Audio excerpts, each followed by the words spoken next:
आज आपण पुन्हा नव्याने जो काही आपला उर्वरित भारताचा इतिहास आहे, त्या भारताच्या लेखनामध्ये आपण इतिहास लेखनाच्या ज्या परंपरा आहेत, त्या परंपरा समजून घेण्याचा प्रयत्न मागच्या काही व्याख्यानांपासून करत आहोत.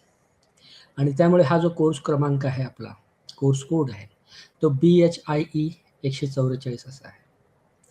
या कोर्स कोडचं सगळ्यात महत्त्वाचं उपलब्धी किंवा लक्ष्य म्हणजे आत्तापर्यंत भारतीय इतिहासासंदर्भात आणि प्रामुख्याने भारतीय इतिहास लेखनाच्या संदर्भात युरोपियन विचार दृष्टिकोनातून जो आरोप करण्यात येत होता की भारताला इतिहास लेखनाची आणि पर्यायाने इतिहासाची परंपराच नाही, तो खोडून काढण्याचा पुरेपूर प्रयत्न खरं तर ह्या ज्या आपल्या पारंपरिक लिखाणाच्या अवस्था आहेत, परंपरा आहेत, त्याच्या शोधातून आपल्याला असं कळलेलं आहे की युरोपियन इतिहासकार ज्या पद्धतीने भारतीय इतिहासकारांना किंवा भारताच्या इतिहासाला समजत होते तसा तो नाही.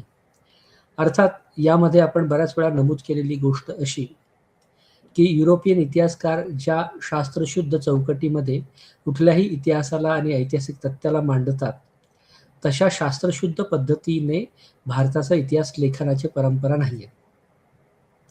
त्याचा एक पहिला जो प्रयत्न होता तो 11व्या-12व्या शतकामध्ये झालेला होता की ज्याचा मूळ उद्देशच इतिहास रचणे किंवा इतिहास सांगणे असा आहे आणि असा होता.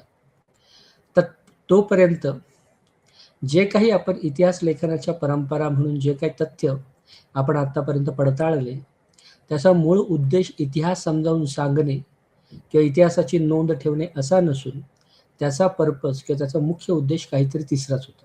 उदाहरणार्थ, समजा आपण धर्माच्या संदर्भात वेगवेगळ्या ज्या काही दार्शनिक बाबी आहेत आणि त्या अंतर्गत येणारा जो काही इतिहास आहे, ओके, तर त्याचा मूळ उद्देश धर्म समजूत किंवा धर्माबद्दलच्या आस्था आणि त्याचं तत्वज्ञान किंवा दर्शन समजून सांगणे असा धार्मिक साहित्यामध्ये राहिलेला आहे, न की इतिहासाची नोंद करणे किंवा त्या दर्शनाचा इतिहास सांगणे असं त्याचा मूळ उद्देश कदापि नव्हता.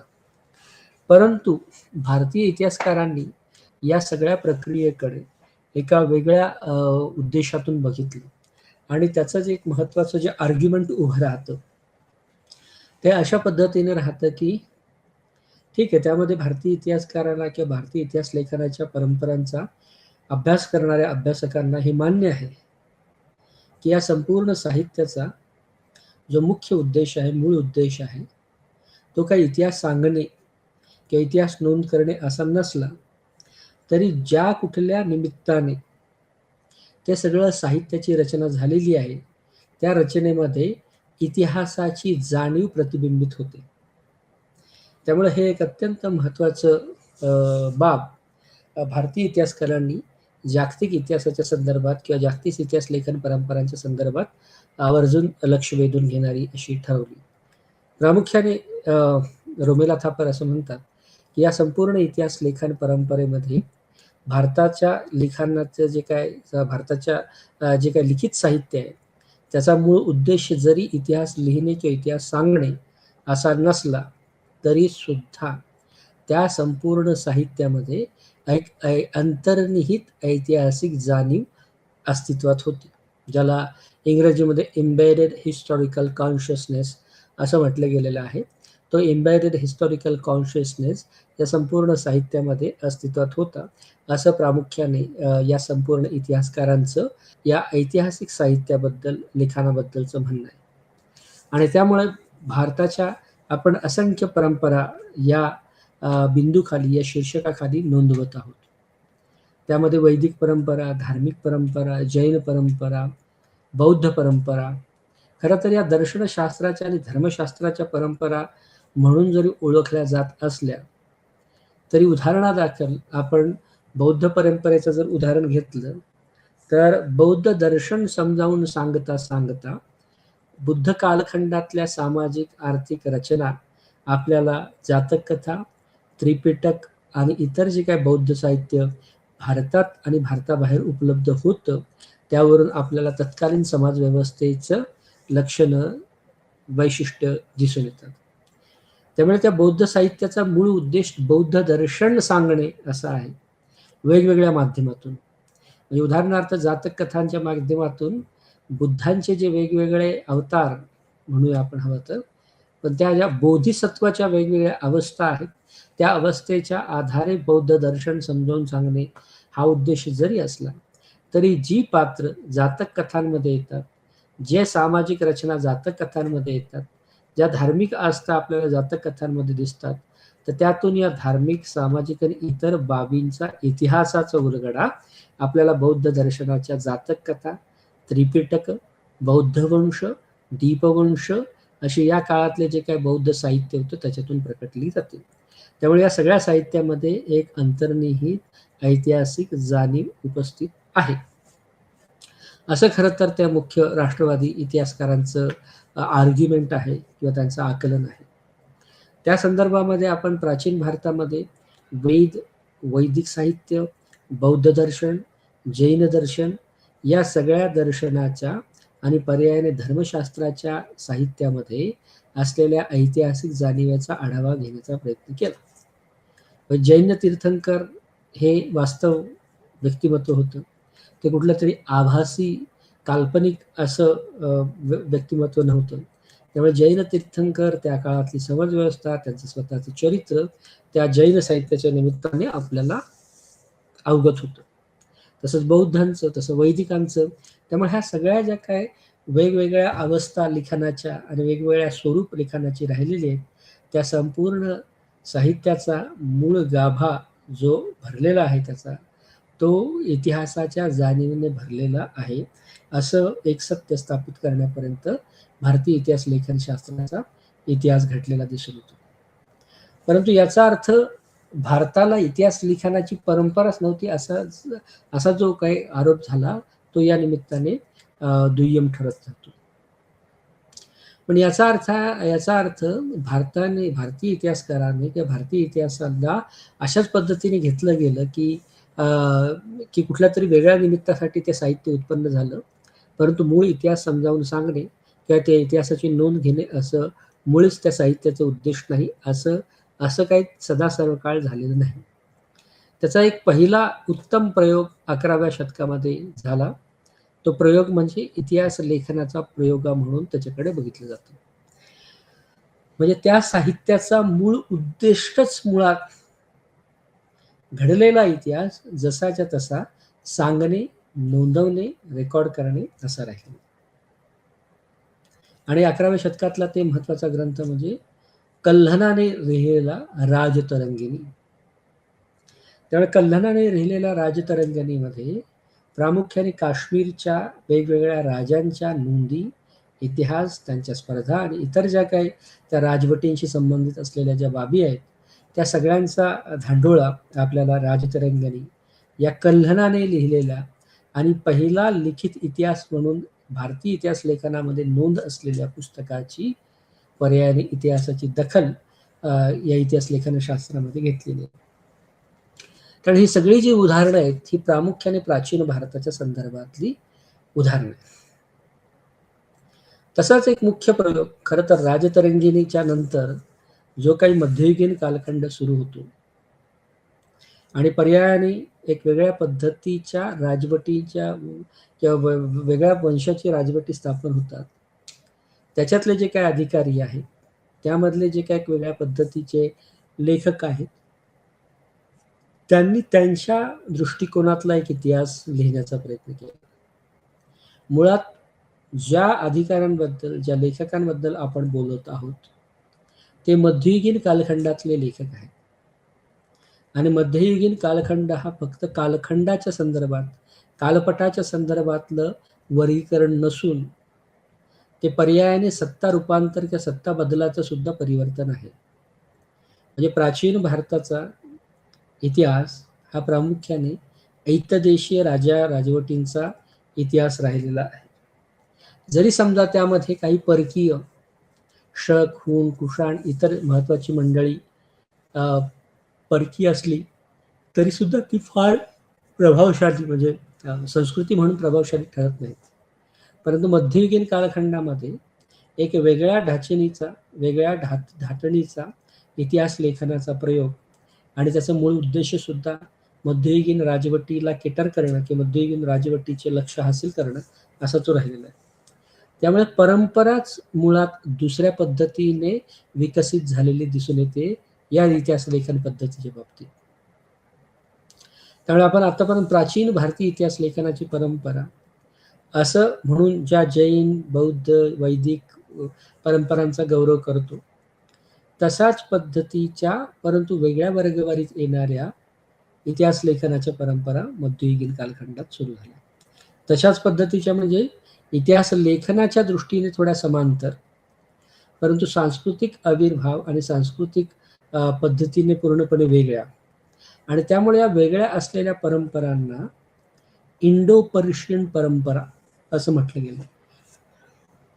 कारण या कालखंडात जे काही राज्यकर्ते होते ते तर सुरुवातीच्या काळामध्ये सुलतानातीचा कालखंड म्हणून तो ओळखला गेला. 2 महत्वाची राजघराणे, लोधी राजघराण्यानंतरचे कालखंडातलं मुघल राजघराणं संपूर्ण मध्ययुगीन कालखंडाच्या वर व्यापून टाकत असलेलं आपल्याला दिसून येतं.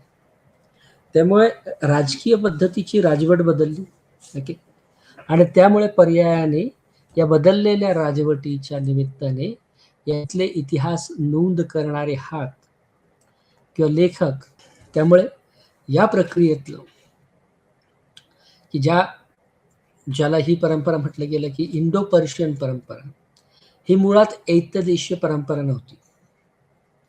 ही परदेशातून आलेली, विशेषतः अफगाणिस्तान, ज्याला फार ईस्ट किंवा मिडल ईस्ट असं म्हटलं जातं, त्या प्रदेशातून बरीचशी माणसं इथपर्यंत पोहोचलेली होती. आणि लोधी घराण्याचा किंवा मध्ययुगीन कालखंडाचा काळाच्या अगोदर सुद्धा वेगवेगळ्या पद्धतीची आक्रमणं या भौगोलिक प्रदेशावर झालेली आपल्याला दिसून येतात. सुरुवातीच्या काळातली ही आक्रमणं नंतर मोठ्या प्रमाणामध्ये एका राजकीय स्थित्यांतर आणि रूपांतरांमध्ये बदललेली दिसतात, आणि संपूर्ण राजवटच मुघलांच्या किंवा सल्तनतीच्या सुरुवातीच्या काळामध्ये अखत्यारीत गेलेली दिसून येतात. त्यामुळे त्या सल्तनतीच्या किंवा मुघल कालखंडाच्या प्रक्रियेमध्ये एक वेगळ्या पद्धतीच्या इतिहास लेखनाला सुरुवात झाली, आणि खरं तर हा थोडासा प्रगत कालखंड इतिहास लेखनाच्या दृष्टिकोनातून पण समजला जाऊ शकतो.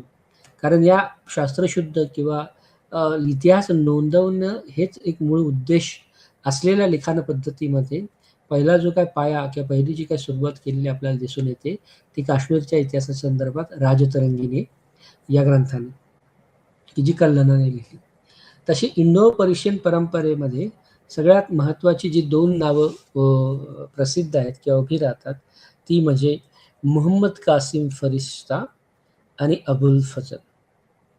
त्यामुळे मुहम्मद कासिम फरिश्ता आणि अबुल फजल ही 2 अत्यंत महत्त्वाची नावं आपल्याला इंडो पर्शियन इतिहास लेखनाच्या परंपरेची आणि त्या इतिहास लेखनाची परंपरा जपणारी, पर्यायाने त्या इतिहास लेखन परंपरेच्या दृष्टिकोनातून इतिहासाची नोंद घेणारी माणसं, कवी, लेखक म्हणून प्रसिद्ध पावलेले आपल्याला दिसून येतात. आणि यांचाही मूळ उद्देश जे काय घडत चाललेलं होतं आसपास त्याचा रेकॉर्ड ठेवणं आणि तो इतिहास म्हणून नोंदवणं असा राहिलेलं. त्यामुळे फरिश्ता आणि अबुल फजल हे 2 महत्त्वाचे लेखक खरं तर मध्ययुगीन कालखंडातल्या भारतीय इतिहास लेखनाच्या दृष्टीने एक वेगळ्या पद्धतीची अंतर्दृष्टी देतात. अर्थात आपण याला ढोबळमानाने मध्ययुगीन कालखंड म्हणत असलो तरी सांस्कृतिक पातळीवर ह्या इंडो पर्शियन परंपरेच्या इतिहास लेखनाचा कालखंड म्हणून ओळखला जातो, म्हणजे भारताच्या संदर्भात, की नंतरच्या काळात तत्कालीन व्यवस्थेमध्ये याला भारतीय इतिहास लेखनाची परंपरा सुद्धा म्हटलं गेलं. त्यामुळे प्रामुख्याने या फरिश्ताचा आणि अबुल फजलचा जो कालखंड आहे तो 16व्या शतकाच्या आसपासचा कालखंड म्हणून गणला गेला. त्यामुळे 16व्या शतकाच्या आसपास वेगळ्या धाटणीचा भारतीय इतिहास लेखनाचा दस्तऐवज फिरिश्ता किंवा अबुल फजल याच्या निमित्ताने आपल्याला दिसून येतो.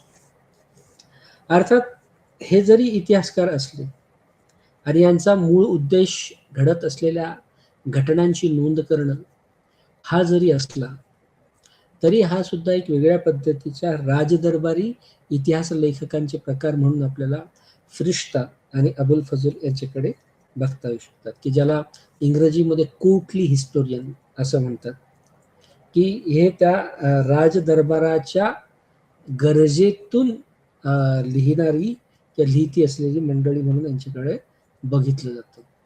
त्यामुळे हे इतिहासकार जरी असले तरी ते संरक्षित असे इतिहासकार म्हणून बघितले गेले, कारण ते एका वेगळ्या पद्धतीच्या राजाश्रयावर इतिहासाची नोंद आणि इतिहासाची रचना करणारे इतिहासकार म्हणून नावाजले गेलेले होते. त्याच पद्धतीने म्हणजे फरिश्ताच्या कालखंडामधलं जे संरक्षण होतं ते इब्राहिम आदिल शहा दुसरा याचं या इतिहासकारांना संरक्षण असलेलं आपल्याला दिसून येतं. त्यामुळे या बिंदूमध्ये आपण प्रामुख्याने हा जे काही मॉड्यूल्स आहे, हे जे काही युनिट आहे त्याचं उद्दिष्ट समजून घेणार आहोत. ढोबळमानाने आपण परिचय आतापर्यंत ही दीर्घ प्रस्तावना आपण दिलेलीच आहे.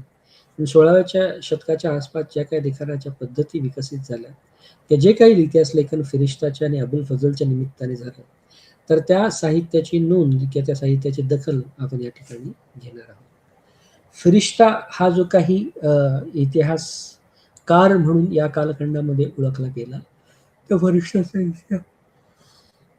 इतिहास समजून घेणार आहोत. मध्ययुगीन कालखंडातली आणि प्रामुख्याने इंडो पर्शियन ही जी काही इतिहासाची संकल्पना आहे, ती मुळात नेमकी काय होती याची संकल्पना आपण या ठिकाणी समजून घेणार आहोत. आता इंडो पर्शियन परंपरेतून लिहिला गेलेला इतिहासाच्या बाबतीत जरी तथ्यात्मक आणि इतर ज्या काही इतिहासाच्या पद्धतीशास्त्र आहे त्या बाबीवर जरी खरा उतरणारा असला, तरी प्रत्येक इतिहास लेखनामध्ये काळाची आणि वेळेची संकल्पना वेगवेगळ्या असतात. त्यामुळे आपण या इंडो पर्शियन इतिहास लेखन परंपरांमध्ये 3 बाबी ज्या मुख्य असतील त्याची त्या बाबी समजून घेणार आहोत. एक म्हणजे या इंडो पर्शियन परंपरेतील इतिहासाची संकल्पना म्हणजे नेमकी काय, वेळेची संकल्पना काय आणि कालगणना कशा पद्धतीने या इंडो पर्शियन परंपरेमध्ये केली गेली याची सुसंगती लावण्याचा प्रयत्न आपण या ठिकाणी करणार आहोत. त्याच पद्धतीने जे काही इतिहास लेखनाचे वेगवेगळे स्रोत असतात, तर या कालखंडामध्ये फिरिश्ता आणि अबुल फजल या इतिहास लेखकांनी कोणत्या पद्धतीचे स्रोत तत्कालीन इतिहास मांडताना विचारात घेतलेले आहेत याची चर्चा आपल्याला या ठिकाणी करणं गरजेचं आहे. त्याचबरोबर फिरिश्ता हा जो काय इतिहासकार म्हणून नावाजलेला आहे किंवा महत्त्वाचा इतिहासकार म्हणून ओळखला जातो, तो पूर्णपणे पूर्वग्रह दूषित किंवा पूर्वग्रह विरहित असण्याची काही गरज नाही.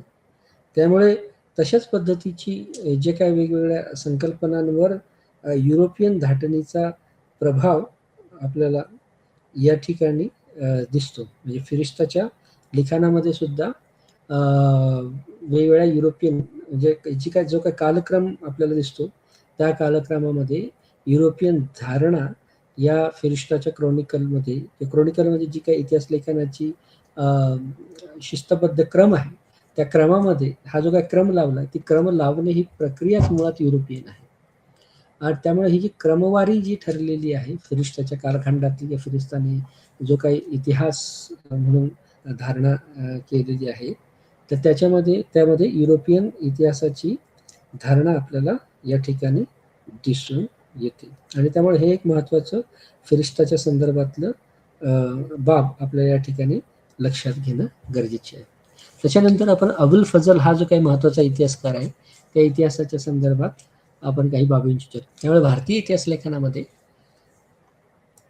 खरं तर हा इंडो पर्शियन कल्चर किंवा संस्कृतीचा भाग जरी असला तरी याला भारतीय इतिहास लेखनच असं म्हटलं जातं, कारण या इंडो पर्शियन सांस्कृतिक वैशिष्ट्ये असलेल्या फिरिश्ता आणि अबुल फजल यांनी भारताच्या संदर्भात या क्रमवार इतिहासाची रचना केलेली असल्यामुळे तो भारतीय इतिहास लेखन परंपरेचाच भाग म्हणून त्याच्याकडे बघितलं गेलेलं आपल्याला दिसून येतं.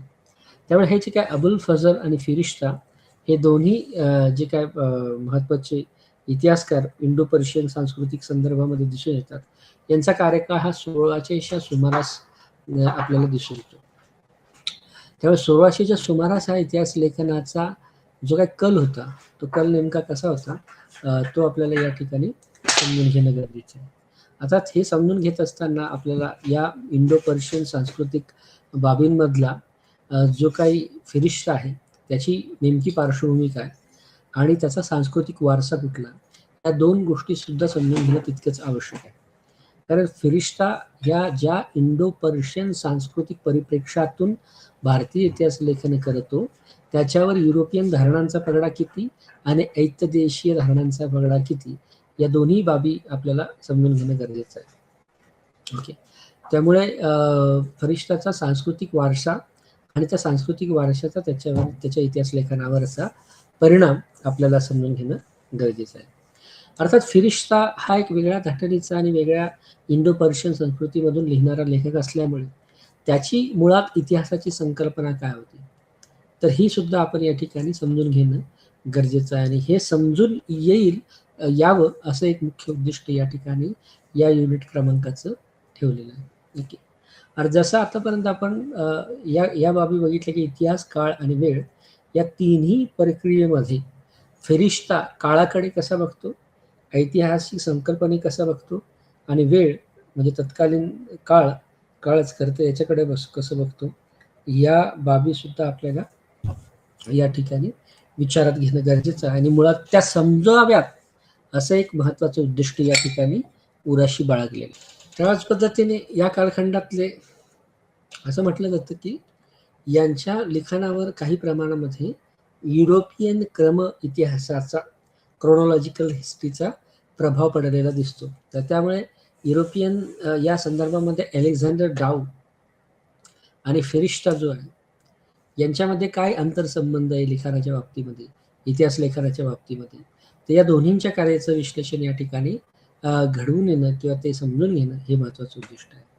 आणि पर्यायाने शेवटचं जो काय मूळ उद्दिष्ट आहे ते फिरिष्ताचं जे लिखाण आहे ते किती पद्धतीने ऐत्यदेशीय आहे आणि कुठल्या पद्धतीच्या लिखाणावर युरोपियन धारणांचा प्रभाव पडलेला दिसून येतो, असं खरं तर या 2-3 महत्त्वाच्या बाबी आपल्याला फिरिष्ताच्या संदर्भामध्ये समजून घेणं गरजेचं. त्या लेखनातून सुद्धा आपल्याला दिसून येतं. खरं तर फिरिष्ता ज्या कालखंडामध्ये लिहितोय भारतात त्या कालखंडावर एका मुस्लिम राजवटीचं वर्चस्व आपल्याला असलेलं दिसून येतं. त्यामुळे त्याच्या संपूर्ण लिखाणामध्ये जरी समजा ऐतिहासिक लिखाण असलं तरी तो त्या मुस्लिम राजवटीच्या संदर्भात खरं तर एक वेगळ्या पद्धतीचा पर्शियन इतिहासच उत्पादित करत होता किंवा सादर करत असल्याचं दिसून येतं. ठीक आहे, परंतु ते करत असताना ज्या काही प्रादेशिक आणि इतर संकल्पना आहेत की ज्या ऐत्यदेशीय म्हणून सुद्धा ओळखले जातात, त्या सगळ्या संदर्भामध्ये सुद्धा आपल्याला वेगवेगळे संदर्भ त्याच्या लिखाणामध्ये दिसतात. त्यामध्ये विजापूर हे जे काय ठिकाण आहे, या विजापूरचा जो सुलतान होता, सुलतान इब्राहिम आदिलशाह दुसरा, ओके, याचे संदर्भ सुद्धा मिळतात. ओके, किंवा दख्खनी सल्तनतमध्ये जवळजवळ 17व्या शतकामध्ये सुद्धा या लिखाण आपल्याला या फिरिष्ताच्या याच्यामध्ये दिसतं. अर्थात फिरिष्ताचा इतिहास हा त्याचे जे टेक्स्ट आहेत ते म्हणजे गुलशन इब्राहिमी किंवा तारीख ए फिरिष्ता हे जे काही 2 महत्त्वाचे संहिता आहेत, या संहिता फिरिष्ताचा इतिहास म्हणून ओळखल्या जातात. आणि त्यामुळे या गुलशनी इब्राहिमी आणि तारीख ए फिरिष्ता याला एक या संहिताला एक वेगळ्या पद्धतीचं ऐतिहासिक मूल्य आपल्याला दिसतं. ओके, त्यामुळे याच्यामध्ये गझनवी, विजापूरचा सुलतान इब्राहिम आदिलशाह दुसरा, या सगळ्या बाबी, या सगळ्या कॉम्प्लेक्सिटीज किंवा या सगळ्या विविक्षितपणा आपल्याला या काळाच्या संदर्भात आणि राजवटींच्या संदर्भात गुलशन इब्राहिमी आणि तारीख ए फिरिष्तामध्ये दिसून येतो. अर्थात यातली सगळ्यात अत्यंत महत्त्वाची बाब म्हणजे फरिष्ताचा जो इतिहास आहे तो असंख्य भाषेमध्ये, तत्कालीन वेगवेगळ्या भाषेमध्ये तो लिहिला गेला आणि त्या भाषिक आवृत्तीमध्ये त्या इतिहासाचं स्वगत स्थानिकांनी केलेलं आपल्याला दिसून येतं. उदाहरणच घ्यायचं तर फरिष्ताचा इतिहास हा खरं तर फारसी, उर्दू, हिंदी, सिंधी, बंगाली, मराठी या सगळ्या भाषिक इतिहासांमध्ये फिरिष्ताचा इतिहास आपल्याला आढळून येतो. आणि फिरिष्ताने ज्या पद्धतीने ऐतिहासिक संकल्पना विशद केली त्यामुळे या सगळ्या भाषिक साहित्यामध्ये नोंदवला गेलेल्या फिरिष्ताचा इतिहासाचं स्वागतच झालेलं आपल्याला दिसून येतो. त्यामुळे 18व्या शतकाच्या उत्तरार्धात आणि 19व्या शतकाच्या प्रारंभी जे काय प्रबोधन घडलेलं होतं, ज्याला इंग्रजीमध्ये एनलायटनमेंट असं म्हटलं गेलं, 18व्या शतकाच्या उत्तरार्धात आणि 19व्या शतकाच्या प्रारंभी. तर या कालखंडामध्ये खरं तर हा कालखंड प्रबोधनाचा कालखंड म्हणून गणला गेला. तर या कालखंडामध्ये बरेचसे तत्ववेत्ते, विचारवंत यांचा उद्गम आणि विकास झालेला आपल्याला दिसून येतो. त्यामुळे या तत्ववेत्त्यांनी केलेल्या भारताच्या आकलनासाठी खरं तर एक मूलभूत ग्रंथ म्हणून सुद्धा या लिखाणाकडे बघितलं गेलेलं होतं. ठीक आहे. आणि ज्याचं भाषांतर खरं तर डाऊ यांनी 1768 आणि 1772 मध्ये केले आणि 1829 मध्ये तेच जॉन ब्रिग्स यांनी सुद्धा केलेलं आपल्याला दिसून. जॉन ब्रिग्स आणि इतर या सगळ्यांनी त्यांच्या मानववंश पद्धतीने सुद्धा एक वेगळ्या पद्धतीचा इतिहास लिहिण्याचा प्रयत्न केलेला दिसून येतो. त्यामुळे 1600च्या कालखंडाच्या आसपास खऱ्या अर्थाने एक वेगळ्या पद्धतीच्या म्हणजे शास्त्रीय आणि शास्त्रोक्त अशा इतिहास लेखनाला प्रारंभ झाल्याचं आपल्याला म्हटलं जाऊ शकते. आणि या इतिहास लेखनाचा कालखंड जरी 16वे शतक असला तरी दिल्ली सल्तनतीच्या काळात लिहिलेल्या इतिहासाचा समावेश सुद्धा या इतिहास लेखनामध्ये होतो. म्हणजे 13व्या-14व्या शतकात जो काही इतिहास होता तो यामध्ये इन्कॉर्पोरेट करण्याचा प्रयत्न झालेला आहे. म्हणजे उदाहरणार्थ की जे 16वे शतक आणि 12व्या-14व्या शतकाच्या संदर्भात इतिहासाची सरमिसळ आढळणारे काम म्हणजे मिन्हाज अल-दीन जजमानी ओके यांनी केलेलं. खरं तर हे 1266 नंतर आलेलं काम आहे. त्याच्यानंतर 1330 मध्ये तबकेत नसरी यांनी आणि बनकाती किंवा तारीख बनकाती इत्यादी.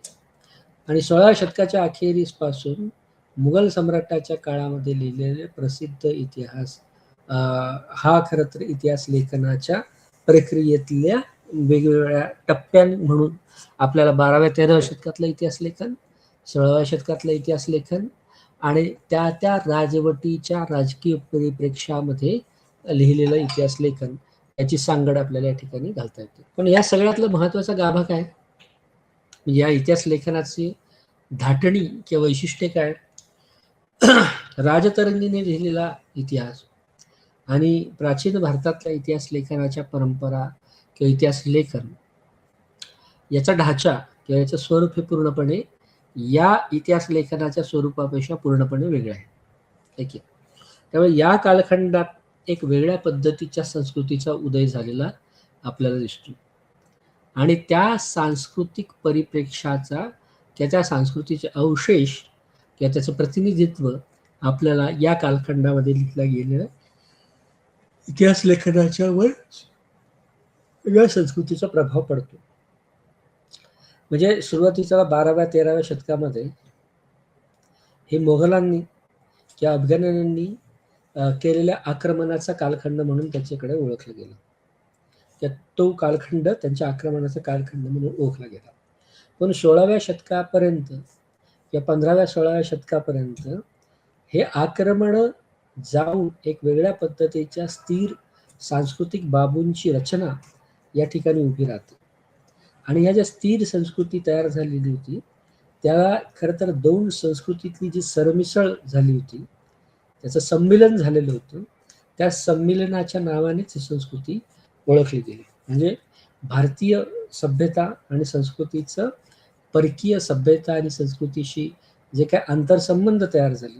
आता मध्ययुगीन कालखंडाच्या संदर्भातली जी काही मध्ययुगीन संस्कृती होती किंवा जी काही परकीय संस्कृती होती ती कुठली होती? तर ती इस्लामिक संस्कृती होती किंवा मुस्लिम संस्कृती होती. त्यामुळे या संपूर्ण कालखंडामध्ये ज्या संस्कृतीचा विकास झाला आणि ज्या सांस्कृतिक वैशिष्ट्यांसह लिखाण पण झालं ती इंडो इस्लामिक किंवा इंडो मुस्लिम संस्कृती म्हणून ओळखली गेली. अर्थात त्यामुळे एकदेशीय संस्कृती आणि परकीय संस्कृती या दोन्ही संस्कृतीची सरमिसळ आपल्याला या ठिकाणच्या वेगवेगळ्या राजवटींमध्ये दिसून येते. उदाहरणार्थ अहमदनगर, गोलकोंडा, हैदराबाद, तिथली कुतुबशाही म्हणजे मुघल कालखंडाच्या नंतर किंवा तशाच पद्धतीने एक समांतर जे वेगळं साम्राज्य मध्य आणि दक्षिण भारतामध्ये अस्तित्वात होतं, त्याचं खरं तर नंतर रूपांतरण, विभक्तीकरण वेगवेगळ्या 5 राजवटीमध्ये झालं. हे जे काही राजवट होती ती सुरुवातीला बहामनी साम्राज्य किंवा बहामनी राजवट म्हणून ओळखली जात होती. बहामनी राजवट ही 5 वेगवेगळ्या राजवटींमध्ये विभागली गेली, स्प्लिट झाली. ओके. परंतु या स्प्लिटमुळे सुद्धा जी काही ओळखल्या गेलेल्या राजवटी होत्या स्थानिक, त्यामध्ये खरं तर कुठलीच पूर्णपणे इस्लामिक किंवा पूर्णपणे ऐतदेशीय संस्कृती राहिलेली नव्हती. त्यांच्यामध्ये या 2 संस्कृतीचं सरमिसळ झालेली होती आणि त्यामुळे या विभक्त झालेल्या बहामनी साम्राज्याचे जे काही राजकीय अवशेष होते, त्या सगळ्यांना इंडो इस्लामिक संस्कृतीचं उदाहरण म्हणून सुद्धा बघितलं गेलं. ओके. मग यामध्ये ही जी काही 5 वेगवेगळ्या राजवटी तयार झाल्या, ती अहमदनगरची, गोलकोंडाची, हैदराबादची, गुलबर्गा बदर, ओके. म्हणजे बिदरमधली बरीदशाही, हैदराबादमधली कुतुबशाही, ओके. विजापूर, अहमदनगर, त्यामुळे ह्या सगळ्या वेगवेगळ्या शाह्या, कुतुबशाही, बरीदशाही, आदिलशाही अशा वेगवेगळ्या शाह्या खरं तर या बहामनी साम्राज्याच्या विभक्तीकरणानंतर दक्षिणेमध्ये आणि मध्य भारतामध्ये उभ्या राहिल्या. आणि या इंडो इस्लामिक संस्कृतीच्या प्रतीक म्हणून म्हणजे त्यांची अस्मिता तशा पद्धतीने काय अस्मिता ओळखली गेली, बघितली गेली.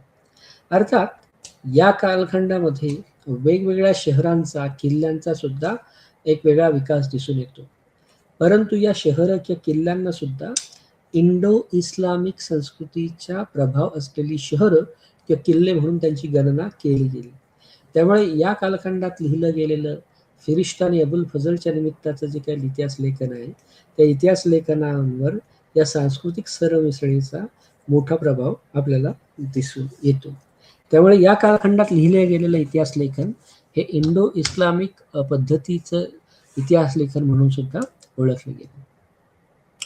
अर्थात या कालखंडात वेगवेगळ्या इतिहासकारांना संरक्षण वगैरे सुद्धा मिळत असे, ज्यामध्ये फिरिष्ता, अहमद दिलशाह दुसरा या सगळ्यांची उदाहरणं घेऊन आपण काही बाबी समजून घेण्याचा प्रयत्न केला.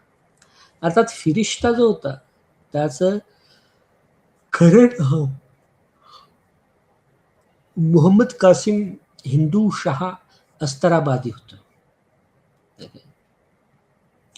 आणि तो खरं तर इराणमधील शिया मुस्लिम म्हणून ओळखला गेला, ज्याचा जन्म 1272च्या आधीचा होता. अर्थात फिरिष्ताचे जे वडील होते त्यांचं नाव गुलाम अली, हे अहमदनगरचं जे काही सिंहासन या राजवट होती त्याचे वारसदार राजकुमार मिरान हुसेन निजामी शाह यांचे शाही शिक्षक होते. त्यामुळे खरं तर फिरिष्ता एक वेगळ्या पद्धतीच्या राजकीय पार्श्वभूमीतून किंवा एक भारदस्त अशा पार्श्वभूमीतून येतो. आणि यांनी नंतरच्या काळात अहमदनगरचा जो शासक होता 1665 ते 1588 या कालखंडामध्ये मुर्तजा निजामी शाह यांची सुद्धा सेवा केल्याचे दाखले या संपूर्ण लिखाणामध्ये दिसतात. नंतरच्या काळात म्हणजे 1589च्या अखेरीस आणि विजापुरी सुलतान इब्राहिम आदिलशाह दुसरा या कालखंडामध्ये या लोकांच्या सेवेमध्ये सुद्धा हे गुलाम अली आणि मोहम्मद कासिम हिंदूचे वंशज होते. ओके. त्यामुळे 1989च्या अखेरीस विजापुरी सुलतान इब्राहिम आदिलशाह दुसऱ्याच्या सेवेत होता आणि या अशा पद्धतीच्या वेगवेगळ्या सुलतान शाह्यांच्या राजवटीचा कारभार बघत बघत खरं तर फिरिष्ताचा मृत्यू झाला. अर्थात फिरिष्ताचा मृत्यू कधी झाला याच्याबद्दल बरेचसे संभ्रम आहे आणि त्याबद्दलचं वर्ष अज्ञात आहे. तरी सुद्धा सामान्यपणे 1623-24 नंतर खरं तर फिरिष्ताचा मृत्यू झालेला असावा असा कयास आहे. अर्थात दस्तूर अल अतिब्बा किंवा इख्तियारत कासिमीन आणि गुलशनी इब्राहिमी नावाच्या इतिहास ग्रंथासाठी सुद्धा फिरिष्ता ओळखला जातो, की हे सगळं ओळखलं जातं. फिरिष्ताचं लिखाण ओळखलं जातं. आणि तारीख-ए-फिरिश्ता हा खरं तर या बाबीसाठी सुद्धा ओळखला. तारीख-ए-फिरिश्ता हे फिरिस्ताचा इतिहास म्हणून प्रसिद्ध असलेला इतिहास ग्रंथ म्हणून सुद्धा आपण त्याला म्हणू शकतो, की जे प्रसिद्ध कशासाठी झाला तर दस्तूर अल-अतिब्बा किंवा इख्तियार-ए-कासमी, गुलशन-ए-इब्राहिम, द गार्डन ऑफ इब्राहिम हे जे काही महत्त्वाचे इतिहास ग्रंथ या ठिकाणी उभे राहिले होते, त्या त्या तारीख-ए-फिरिश्तामध्ये या सगळ्या बाबींचा उल्लेख आपल्याला आढळून येतो. अर्थात फिरिश्ताच्या इतिहासामध्ये जे काही इतिहास लेखन आहे, त्याच्यामध्ये काही महत्त्वाचे कंटेंट किंवा अभ्यास किंवा त्याचा जो क्रम आहे, तो आपल्याला वेगवेगळ्या बाबतीत दिसून येतो. म्हणजे त्याच्यामध्ये एक परिचय आहे, की ज्याला पर्शियन भाषेमध्ये मुकादमा म्हटलं गेलं. नंतर मकाला हा जो पर्शियन शब्द आहे, म्हणजे त्यामध्ये या संपूर्ण खंडाचे 12 भाग करण्यात आले. आणि एक समारोपीय अध्याय ज्याला आपण कन्क्लुजन किंवा शेवटचा धडा म्हणतो, की ज्याला पर्शियन भाषेमध्ये खटिमा असं म्हटलं गेलं. त्यावेळी एका बाजूला परिचय प्रस्तावना आहे, दुसऱ्या बाजूला 12 भाग आहेत, मकाला आणि शेवटी खटिमा. अशामध्ये खरं तर या परिशिष्टाचा इतिहास विभागला गेलेला आपल्याला दिसून येतो. आता फक्त मुकाद्दिममध्ये फिरिश्ता यांनी आपल्या कामाचे रचने मुस्लिमेतरांना एक वेगळा गट म्हणून समाविष्ट केले. त्यावेळी या ठिकाणी इंडो पर्शियन संस्कृतीचे वैशिष्ट्य किंवा एक वेगळ्या पद्धतीची संस्कृती असल्याच्या बाबी या ठिकाणी ठळकपणे किंवा स्पष्टपणे अधोरेखित झालेलं आपल्याला दिसतं. त्यामुळे मुस्लिमेतरांचा एक वेगळा गट खरं तर मुकद्दिमा म्हणजे परिचय प्रस्तावना जी काही या फरिश्ताच्या इतिहासाची आहे त्यामध्ये झालेला आपल्याला दिसून येतो. या ठिकाणी 12 मकाला जे आहेत म्हणजे 12 भाग जे आहेत फिरिश्ताच्या इतिहासाचे ते खरं तर प्रामुख्याने मुस्लिम घराण्यांशी निगडीत असलेले आपल्याला दिसतात. ओके. त्यामुळे पहिल्या मकालामध्ये लाहोरमधील गझनवींचा इतिहास दाखवण्यात आला आहे. दुसऱ्या भागामध्ये दिल्ली सल्तनत किंवा आणि मुघल सम्राट बाबर, हुमायूं, अकबर इत्यादींचा समावेश या तिसऱ्या मकाला किंवा 30 पुस्तकाच्या किंवा या फिरिश्ताचा जो इतिहास लिहिला त्याच्या तिसऱ्या भागांमध्ये या बाबींचा उल्लेख आपल्याला दिसून येतो. पहिल्या, दुसऱ्या आणि तिसरा मकाला सुद्धा आपण या ठिकाणी बघू शकतो, की त्याचा आशय राहिला तर तिसऱ्या भागामध्ये बहामनी साम्राज्य आणि बहामनी साम्राज्याचे विभाजन होऊन ज्या काही वेगवेगळ्या 5 शाह्या किंवा 5 राजवटी उदयाला आल्या, की ज्या दख्खनच्या इतिहासाच्या संदर्भात किंवा सल्तनतीच्या इतिहासासंदर्भात महत्त्वाच्या ठरल्या. ओके. त्याच्यावर फरिश्ता एक उपाध्याय लिहितो त्याच्या इतिहास त्या लिखाणामध्ये. त्या उपाध्यायाला रवजा असं म्हटलं गेलेलं. त्यामुळे तिसरा जो भाग आहे त्यातली जी रवजा आहे, उपाध्याय किंवा उपखंड, उपविभाग जो म्हटला गेला, त्याच्यामध्ये बहामनी साम्राज्याच्या नंतर विभक्त झालेल्या मध्ये आदिलशाही, निजामशाही, कुतुबशाही, इमादशाही, बारिदशाही इत्यादी शाह्यांचे विस्तृत दाखले खरं तर रवजा उपाध्यायामध्ये आपल्याला वाचायला मिळतात. अर्थात अपूर्ण म्हणजे खातिमा आणि फिरिश्तीच्या इतिहासाप्रमाणे भारताच्या भौगोलिक बाबी सुद्धा या ठिकाणी आपल्याला दिसून येतात. अर्थात इतिहासाची संकल्पना फरिश्ताच्या इतिहास लेखनामध्ये पडताळताना आपल्याला एका बाबीवर लक्ष केंद्रित करावं लागतं, म्हणजे या कालखंडातला संपूर्ण जो इतिहास लेखन आहे त्याचा मुख्य भर हा न्यायालयीन इतिहासावर राहिला आहे. आणि त्यामुळे कोर्टली हिस्टोरियन या कोर्टाचे किंवा दरबाराचे इतिहासकार अशी जी काय ओळख होती त्याचं मुळात उद्दिष्टच त्या दरबाराचा इतिहास, न्यायालयाचा इतिहास लिहिणं असं राहिलेलं आहे. त्यामुळे इतिहासाची संकल्पना फिरिश्ताच्या याच्यामध्ये ती न्यायालयीन इतिहासाची राहिली. आणि या सगळ्या इतिहासावर ज्या काही वेगवेगळ्या शाह्या आहेत त्यामध्ये त्याचं मुख्य लक्ष राहिलेलं आहे. ओके. या इतिहासामध्ये उपदेशात्मक आणि अनुकरणीय ओके असे 2 महत्त्वाचे उपविभाग दिसून येतात. ओके. त्यामुळे उपदेशात्मक आणि ज्याचं अनुकरण केलं जावं अशा पद्धतीच्या दरबारातील सदस्यांना भूतकाळापासून शिकण्यासाठी आणि त्यांच्या मनोरंजन करण्यासाठी या इतिहास लेखनामध्ये या बाबींची नोंद आपल्याला असले दिसून येते. अर्थात या इतिहास लेखनामध्ये समकालीन प्रेक्षकांना उद्देशून बऱ्याचशा बाबी आहेत. ओके. म्हणजे उदाहरणार्थ 1397 ते 22 या कालखंडातला जो काही बहामनी सुलतान होता फिरोजशाह. आता फिरोजशाह आणि त्याने घेतलेला जो मेळावा आहे, त्याची माहिती या ठिकाणी आपल्याला मिळते आणि त्या म्हणून याचा जो प्रेक्षक आहे, तो तत्कालीन प्रेक्षक आहे. ओके, समकालीन प्रेक्षक आहे. तो मेळावा म्हणजे मजलिस या नावाने पर्शियन भाषेमध्ये तो आपल्याला दिसतो. ज्योतिषी अबू रेहान अल बिरुनी, की ज्याचा मृत्यू 1050 मध्ये झाला, यांच्या प्रसंगाचा वापर करून राज्यकर्ते आणि त्याचे दरबारी यांच्यातील अनुकरणीय वर्तन असामान्यता कसे दिसू शकते, याचे नियम सुद्धा या इतिहासामध्ये तयार होताना आपल्याला दिसतात.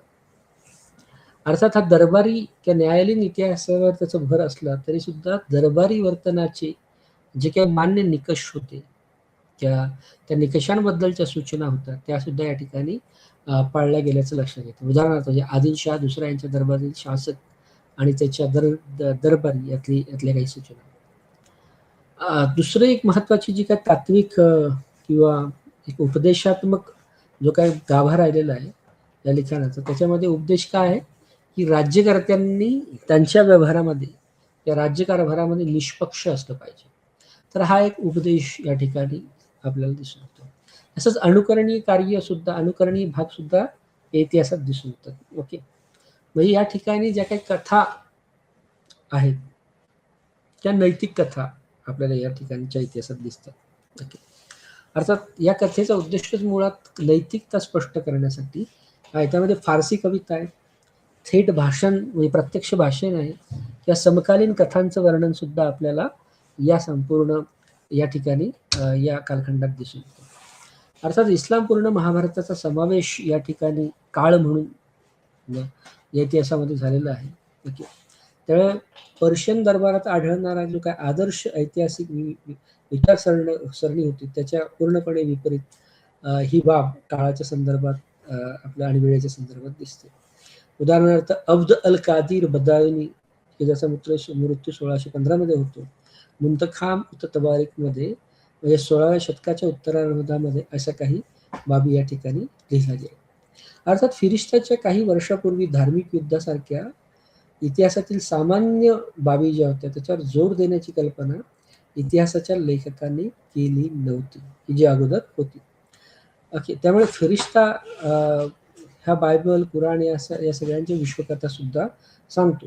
ओके, उदाहरण की ज्याचा उद्देशच मुळात उपदेश किंवा अनुकरण असा, की ज्यामध्ये नोहाचा मुलगा हामच्या संततीबद्दल चर्चा करतो, ज्याने सर्व शहरांची स्थापना त्यांच्या स्वतःच्या नावाने केली. तेव्हा तो इस्लामी तारण, इतिहास आणि भारत याचा थेट संबंध प्रस्थापित करण्यात यशस्वी होतो. त्यामुळे अशा पद्धतीच्या काळ आणि कालगणना या फिरिष्ताच्या इतिहासामध्ये असलेल्या आपल्याला दिसून येतात. आज आपण इथेच थांबू. उद्या भेटूया, त्यानंतर भेटूया एका वेगळ्या विषयासह. नमस्कार.